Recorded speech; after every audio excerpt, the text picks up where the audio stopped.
Warning: the following video contains various opinions of the host. These opinions are not meant to trigger you, but they probably will. Don't get triggered. Viewer discretion is advised. In death, there are no accidents, no coincidences, no mishaps, and no escapes.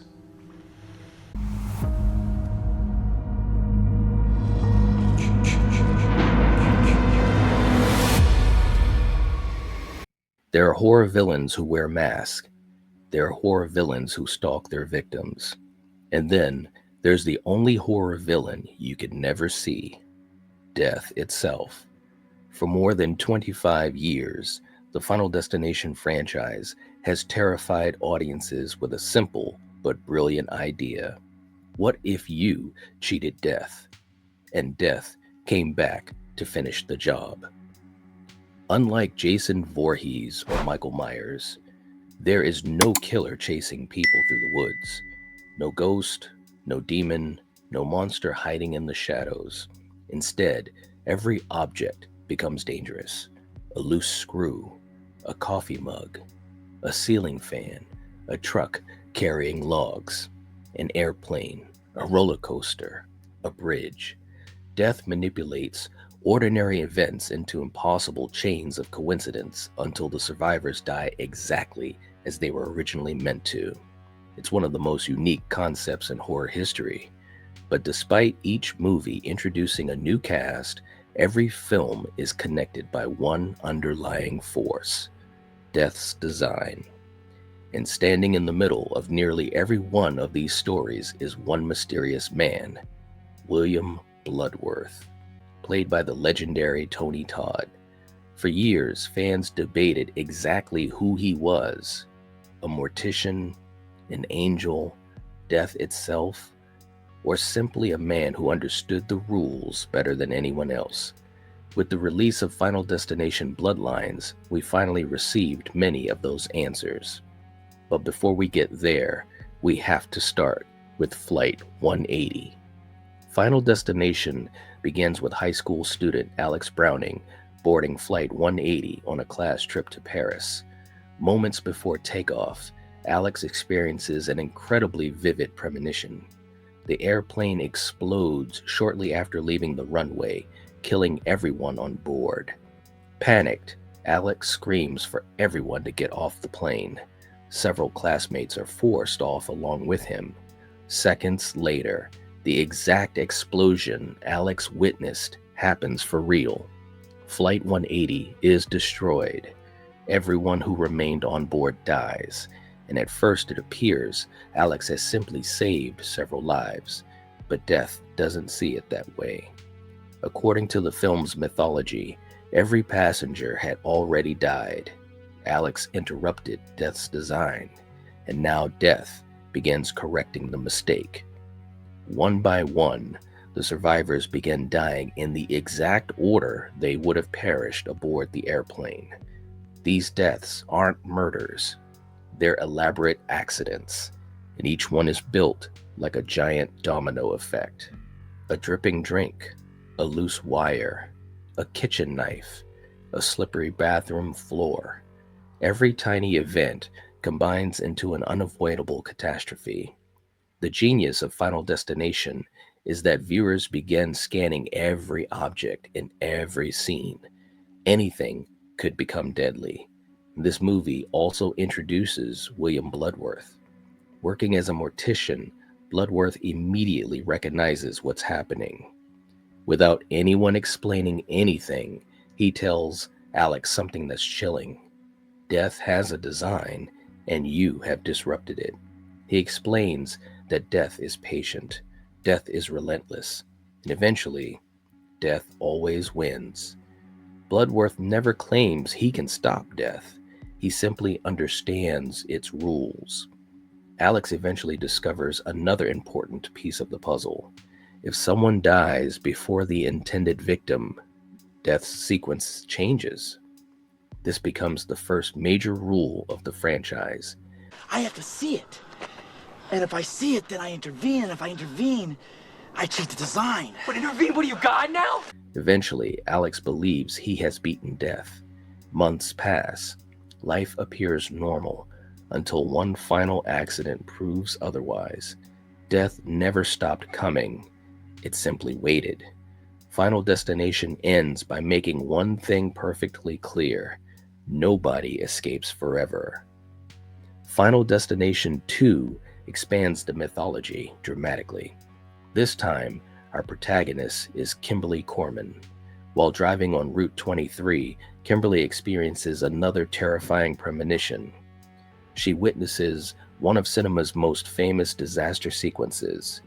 A logging truck loses its cargo. Massive logs crash into traffic. Vehicles explode. People are killed in horrifying ways. Kimberly blocks the highway. Several strangers survive because she prevented them from entering the disaster. Just like Alex, Death's design has been interrupted again. Soon survivors begin dying one after another. But this sequel adds something incredibly important. Clear Rivers returns, the only remaining survivor connected to Flight 180. Since the events of that first movie, Clear has voluntarily committed herself to a psychiatric hospital. Why?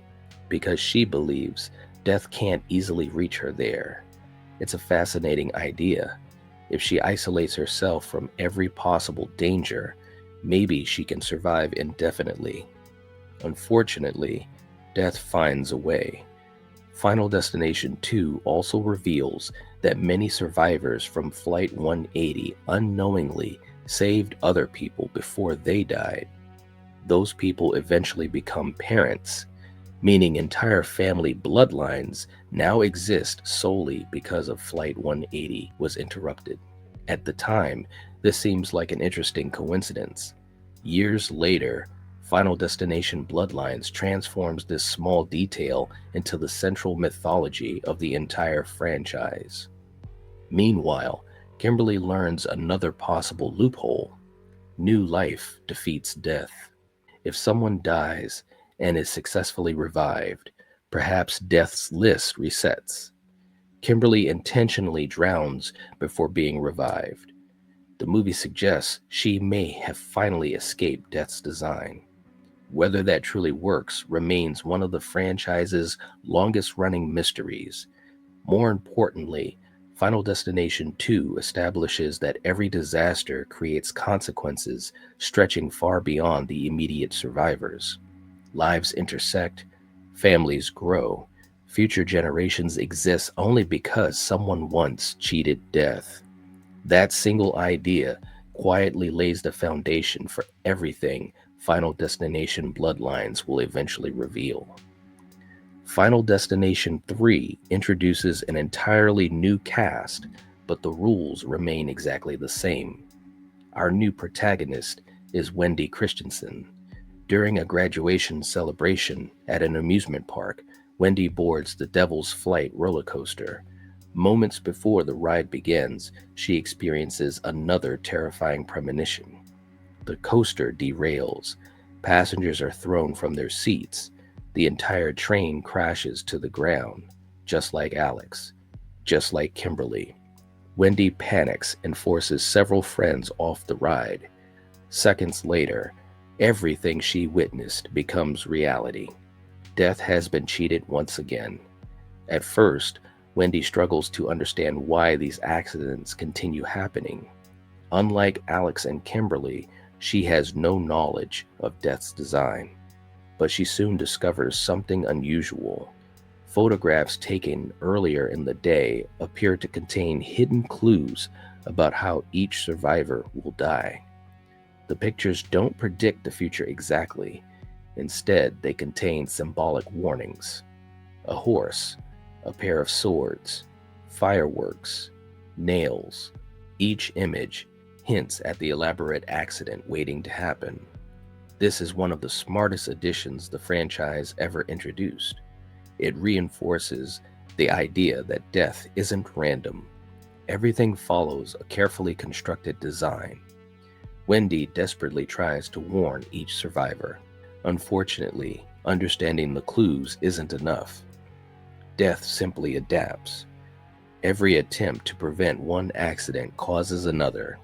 One of the franchise's most disturbing sequences involves Ashley and Ashlyn inside a tanning salon. A series of tiny mistakes, a spilled drink, an overheated machine, a blocked door lead to one of the most horrifying deaths in the series. Again, no murderer is present. Death manipulates ordinary circumstances until escape becomes impossible. The film eventually narrows its focus to Wendy, Kevin, and Julie. Believing they finally escaped, months pass peacefully. Then comes one of the franchise's bleakest endings. The three board a subway train. Wendy suddenly experiences another vision. The train crashes, and as she attempts to warn everyone, the screen cuts to black. Unlike many horror franchises, Final Destination refuses to offer comforting conclusions. Death isn't defeated. The cycle simply continues. Then came The Final Destination. Despite its confusing title, this is actually the fourth movie. Nick O'Bannon attends a stock car race when another premonition strikes.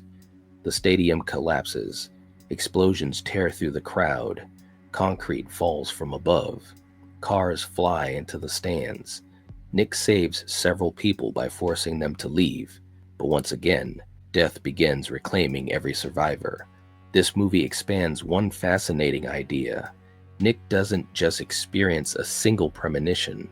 Throughout the story, he continues receiving brief flashes of future events, almost as though death itself is allowing him to see pieces of its design. Some fans interpret this as death enjoying the game. Others believe these visions are simply another cruel illusion.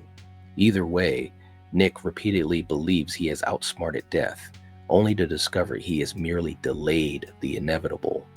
The film ends with another massive disaster inside a cafe. It's one of the franchise's darkest endings because viewers realize the characters were never truly safe. Death had already planned everything. While The Final Destination is often considered the weakest entry, it reinforces one important truth. There is no permanent escape. No matter how clever the survivors become, death always adjusts. But everything changes with Final Destination 5. For many fans, this is the smartest sequel in the franchise. The story begins with Sam Lawton and his co-workers crossing the North Bay Bridge. Suddenly, Sam experiences a horrifying vision. The suspension bridge collapses. Vehicles plunge into the river below. Dozens die. Sam saves several co-workers before the disaster occurs exactly as predicted. The familiar pattern begins again. One by one, death hunts the survivors. But William Bludworth returns with perhaps the most important explanation in franchise history. He tells the survivors something new. There may be another way to survive. Take another life. If someone steals the remaining lifespan of another person, death's design transfers. It's one of the darkest ideas the series has ever explored. Instead of simply surviving, you must murder an innocent person. Some characters seriously consider doing exactly that. Others refuse. The moral dilemma adds an entirely new dimension to the mythology. Then comes the ending, one of horror's greatest twist endings. After surviving everything, Sam and Molly board an airplane together. Flight 180. Viewers slowly realize something incredible. Final Destination 5 has secretly been a prequel the entire time. The airplane they're boarding is the very same Flight 180 from the first movie. Alex Browning suddenly begins shouting. Everyone recognizes the scene immediately. Seconds later, the plane explodes. The franchise has come full circle. It's a brilliant reveal because it connects every previous movie into one continuous timeline. Death's design was never separate events. It was one endless cycle repeating itself over and over. And standing quietly in the background through much of the journey was William Bludworth, always knowing, always warning, never interfering. until now. For years, William Bludworth remained the greatest mystery in the Final Destination universe. Every time Death's design began unfolding, there he was, waiting, almost expecting the survivors to arrive. He always seemed to know exactly what was happening. He knew the rules. He understood the order. He recognized immediately when someone had interrupted Death's design, but he never fully explained how. Fans developed countless theories. Some believed Bludworth was Death itself in human form. Others thought he was an angel sent to maintain the balance. Some even suggested he was another survivor who had somehow escaped decades earlier. The movies intentionally refused to answer the question until Final Destination Bloodlines. The sixth film doesn't simply introduce another disaster. It fundamentally changes how we understand the entire franchise. Instead of focusing only on people who escaped a catastrophe, Bloodlines asks a much bigger question. What happens to the families created because someone cheated death? The movie opens decades before the main story. A woman named Iris Campbell experiences a terrifying premonition while attending the grand opening of the Skyview Tower. She foresees the structure collapsing. Hundreds of innocent people die. Thanks to her warning, countless lives are saved. At first glance, this seems identical to every previous Final Destination movie. Someone has a vision, people survive, Death begins correcting the mistake, but there's one enormous difference. Many of those survivors go on to have children, then grandchildren. Entire family trees now exist that were never supposed to. According to Death's original design, those people should never have been born. That revelation changes everything. Death isn't simply hunting survivors anymore. It's correcting decades of unintended consequences. Every descendant created because of the Skyview Tower disaster now exists outside of Death's original plan, and Death intends to erase every single one of them. Our new protagonist, Stephanie Reyes, begins experiencing horrifying nightmares connected to the tower collapse. At first, she believes they're simply dreams. Eventually, she discovers they are inherited memories tied to her family's connection with Iris Campbell. As Stephanie investigates her family history, she uncovers a truth hidden for generations.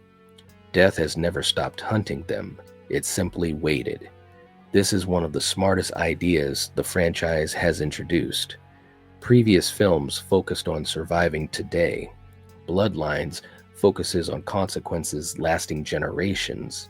The curse doesn't end with one person. It passes through entire bloodlines.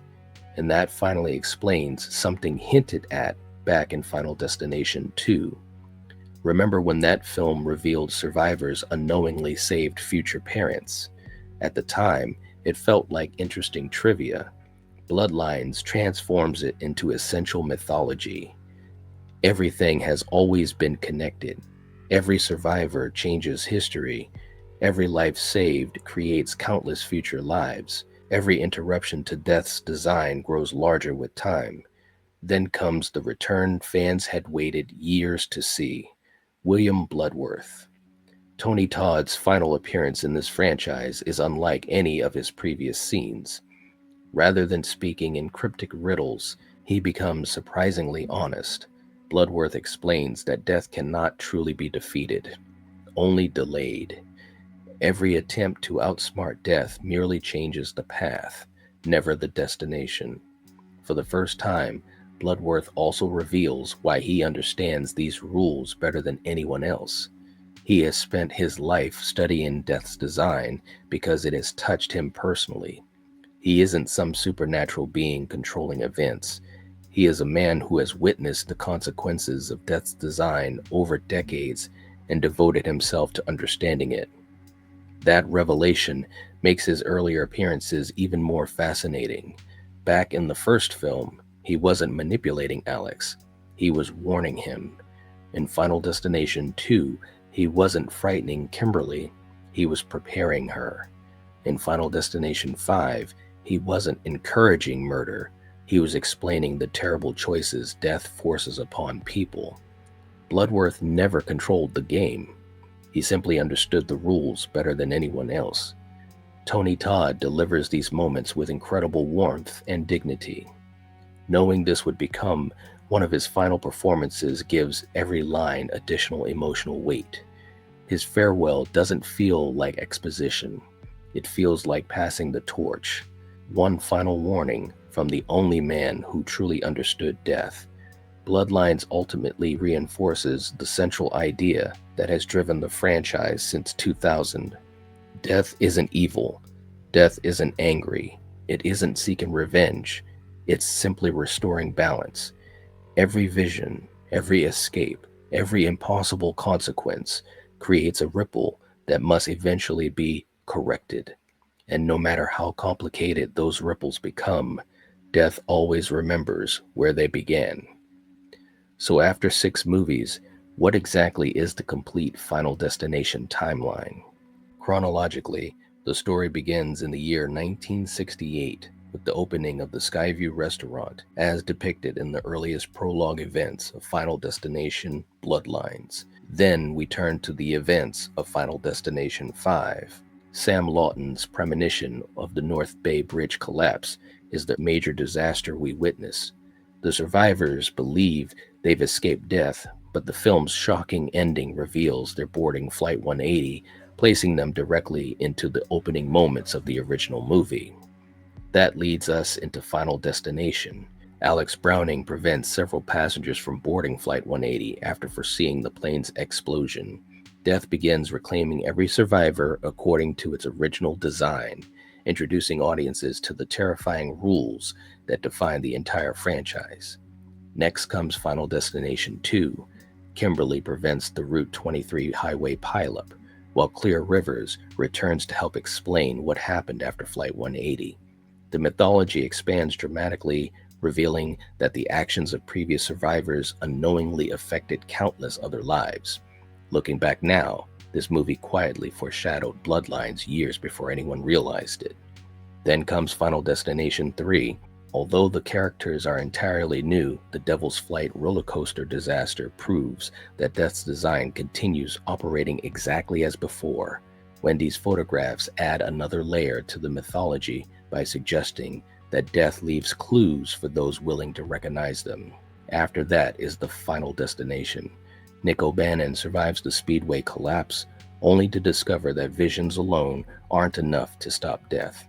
The film reinforces one of the franchise's most important themes: delaying death is not the same as defeating it. And finally, we arrive at Final Destination Bloodlines. Rather than focusing on only one disaster, the 6th film reveals that every interruption of Death's design creates consequences stretching across decades. Entire generations now exist because someone survived when they weren't supposed to. That's why Bloodlines feels so important. It isn't simply another sequel, it's the movie that finally explains why all 6 films matter. It turns isolated disasters into one connected mythology. And then there's William Bludworth.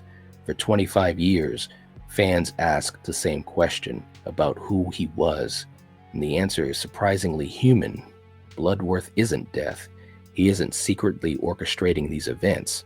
He isn't the villain. Instead, he's someone who has spent his life trying to understand something that no one else can explain. He recognizes the patterns. He understands that death has rules. He knows those rules cannot truly be broken. And every time he appears, he's trying to prepare someone for the impossible. Not because he expects them to win, but because knowledge is the only weapon that they have. And that's what makes Tony Todd's performance so memorable. He never overacts. He never panics. He speaks with complete certainty because he's accepted something the other characters refuse to believe. Death always wins. That quiet confidence became one of the defining characteristics of the franchise. With Bloodlines serving as Tony Todd's farewell to Final Destination, his role becomes even more meaningful.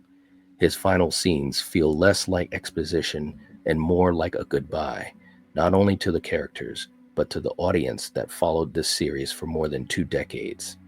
It's a fitting end for one of horror's most beloved performers, but perhaps the greatest achievement of Final Destination isn't its elaborate death scenes, it's the fear it creates after the movie ends. Almost everyone has experienced it.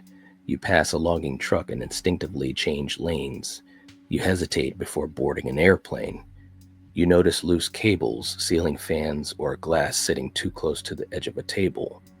The films change the way you look at ordinary life. Suddenly, everyday objects feel dangerous. That's incredibly difficult for any horror franchise to accomplish.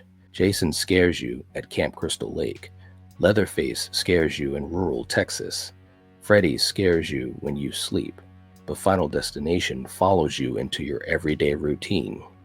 It turns highways, elevators, kitchens, construction sites, hospitals, amusement parks, and even your own home into places of anxiety.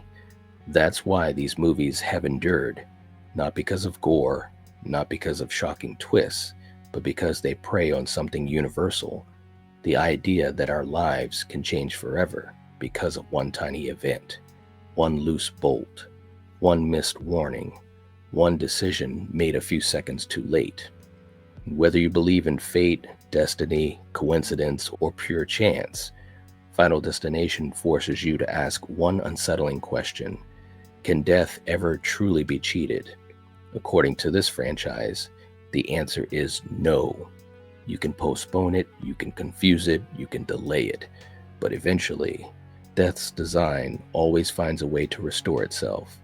And that's what makes Final Destination unlike any other horror franchise.